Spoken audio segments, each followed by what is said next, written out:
હા ઈ બસ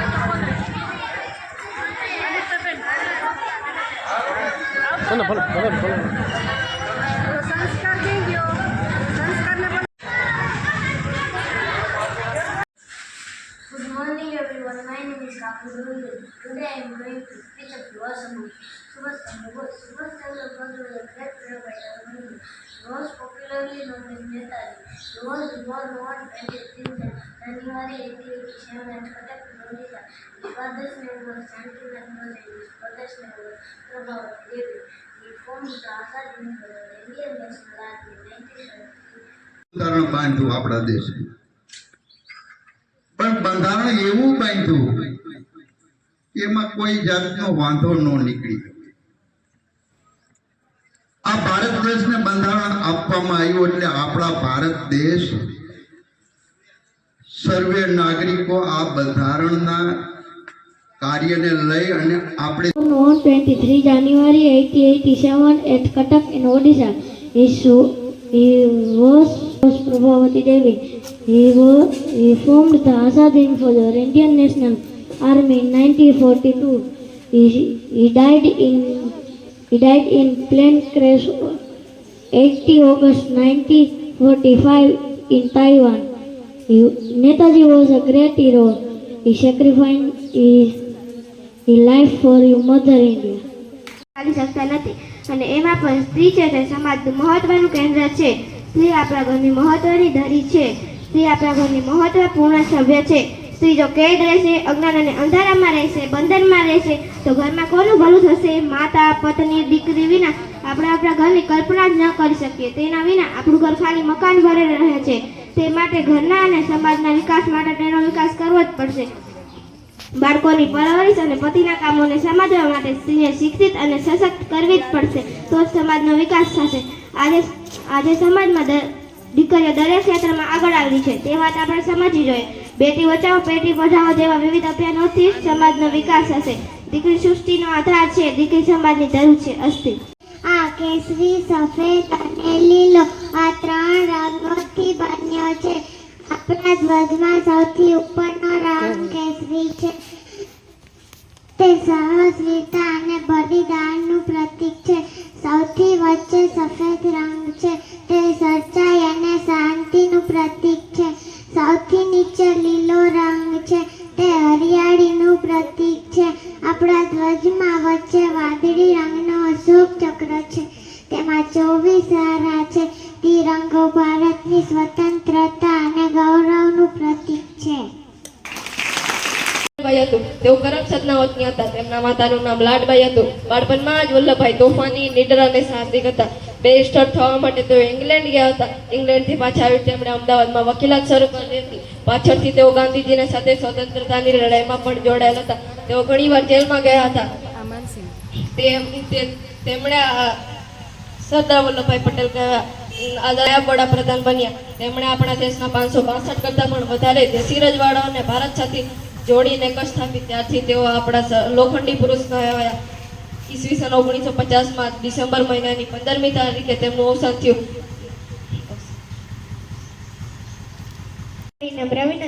આપણો રાષ્ટ્રધ્વજ તિરંગો છે. તેમાં કેસરી, સફેદ અને લીલો એમ 3 રંગના પટ્ટા છે. સૌથી ઉપર કેસરી રંગનો પટ્ટો છે.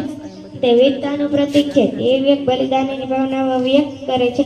વચ્ચે સફેદ રંગનો પટ્ટો છે. તે શાંતિ અને પ્રેમનો સંદેશો આપે છે. સૌથી નીચે લીલા રંગનો પટ્ટો છે. તે હરિયાળીનું ક્રાંતિનું પ્રતીક છે. દેશ સતત પ્રગતિ કરો તો રહે એ ભાવનાઓ વ્યક્ત કરે છે. અશોક ચક્ર છે. તે બધા ધર્મો પ્રત્યે સંભાવના રાખવાની સૂચવે છે. સૌથી રાષ્ટ્ર તહેવારોના દિવસોએ આપણો રાષ્ટ્રધ્વજ ફરકાવીએ છીએ. રાષ્ટ્રધ્વજ દેશની શાન છે. આપણે તેનું ગૌરવ જાળવવું જોઈએ. જય હિન્દ, ભારત માતા કી જય.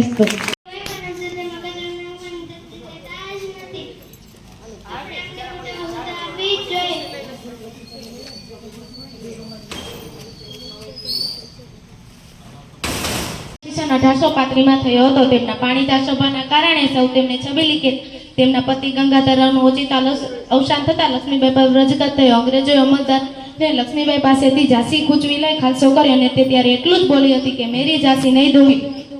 લક્ષ્મીબાઈને માસિક 5,000 રૂપિયાનું પેન્શન આપવા માંગ્યું, જેનો રાણીએ અસ્વીકાર કર્યો. તે ખૂબ બહાદુર હતી અને અંગ્રેજો સામે ખૂબ ટક્કર લીધી. લક્ષ્મીબાઈ ઉંમરમાં નાના પણ હિંમતનો વિમાન અને પુરુષાર્થની પ્રતિમા અને નિડરતાનો નમૂનો હતા. અને અંગ્રેજો સામે લડાઈ કરી ઝાંસી પાછું લઈ લીધું. નાના સાહેબ પેશવા અને તાત્યા તોપના સાથમાં સ્વાતંત્ર્ય સંગ્રામની વખતે ઝાંસીની રાણીએ અંગ્રેજોને ખૂબ અફાવ્યા. ઝાંસીનો કિલ્લો અંગ્રેજોના હાથમાં જઈ રહ્યો જોઈને ઝાંસીની રાણીએ દત્તક પુત્ર દામોદરને પીઠે બાંધીને સૈન્યની કતાર દોડી નાખી. 102 માઇલની દોડાદોડ કરી તેઓ કાલ્પી ગયા. ત્યાંથી જ ગ્વાલિયરના કિલ્લામાં રાણીએ આશ્રય લીધો. આ કિલ્લામાં અંગ્રેજોએ ગેરોગાલને અંતે પરાક્રમ ગજવતા ત્યારે રાણીએ રણભૂમિ પર પ્રાણ ત્યજ્યા. 18મી જૂન 1858માં ઝાંસી પર અંગ્રેજોએ હુમલો કર્યો. ઝાંસી પર અંગ્રેજોએ હુમલો કર્યો. 2 હાથમાં ખુલ્લી તલવાર લઈને મોંમાં ઘોડાની લગામ લઈ રાણીએ જે પરાક્રમ દર્શાવ્યું છે તેનો બહાદુરીનો આદર્શ રૂપે ઝાંસીની રાણી લક્ષ્મીબાઈને માનથી યાદ કરવામાં આવે છે. खूब लड़ी मारे रानी वो तो झांसी वाली रानी थी, झांसी वाली। भविष्य के लिए एक महत्वपूर्ण साधन है। शिक्षा हमारे अंदर आत्मविश्वास बढ़ाती है। शिक्षा हमें अच्छे बुरे सही गलत का ज्ञान करती है। शिक्षा के द्वारा बेरोजगारी समाप्त किया जा सकता है। शिक्षा के द्वारा ही देश के एक बेहतर नागरिक बन सकते हैं। देश का विकास एवं समृद्धि शिक्षा के द्वारा ही संभव है। शिक्षा के द्वारा समाज में फैली सभी बुराई को दूर किया जा सकता है। कक्षा 4 में अभ्यास करता हूँ। मैं पेड़ के महत्व के बारे में बोलूँगा तो शांति से सुन के मैं नाम लगा। पेड़ हमारे सबसे अच्छे दोस्त होते हैं। पेड़ हमारे लिए बहुत उपयोगी होते हैं। पेड़ हमें फल फूल लकड़ी कागज आदि देते हैं। पेड़ हमारी पृथ्वी को हरा भरा बनाकर रखते हैं। पेड़ हमें सांस लेने के लिए ऑक्सीजन देते हैं। पेड़ हमें सब्जियां भी देते हैं। पेड़ हमें छाया देते हैं। पेड़ पर्यावरण का संतुलन बनाकर रखते हैं। पेड़ वर्षा को रोकने में भी सहायता होते हैं। पेड़ पृथ्वी का तापमान नियंत्रित करते हैं। पेड़ हमें शुद्ध हवा प्राप्त करते हैं। पेड़ पर कई पक्षी अपना घोंसला बनाकर रहते हैं। पेड़ को हरा सोना भी कहा जाता है। पेड़ के बिना पृथ्वी पर जीना संभव नहीं है। जय हिंद। આજે હું થોડો જન્માષ્ટમી વિશે કહીશ તો શાંતિથી સાંભળવા મારી નમ્ર વિનંતી. જન્માષ્ટમીનો તહેવાર ભગવાન શ્રી કૃષ્ણની જન્મની ખુશીમાં ઉજવે છે. ભગવાન શ્રી કૃષ્ણનો જન્મ શ્રાવણ વદ 8મની મથુરાની જેલમાં રાત્રે થયો હતો. અમુક સ્થળો પર જન્માષ્ટમીના તહેવાર પર મેળા ભરાય છે. આ દિવસે ઘણા લોકો ઉપવાસ રહે છે અને ભગવાન શ્રી કૃષ્ણના ભજન કીર્તન કરે છે. જન્માષ્ટમીના દિવસે લોકો પોતાના ઘર તથા મંદિરોને ફૂલોથી સજાવે છે.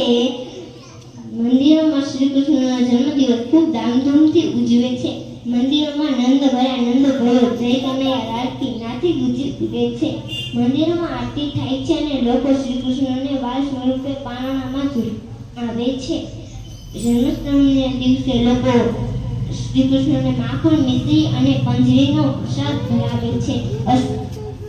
My dear friends, students, my name is Ratan Bansal. Today I will tell you about Subhash Chandra Bose. Subhash Chandra Bose was a great freedom fighter of India.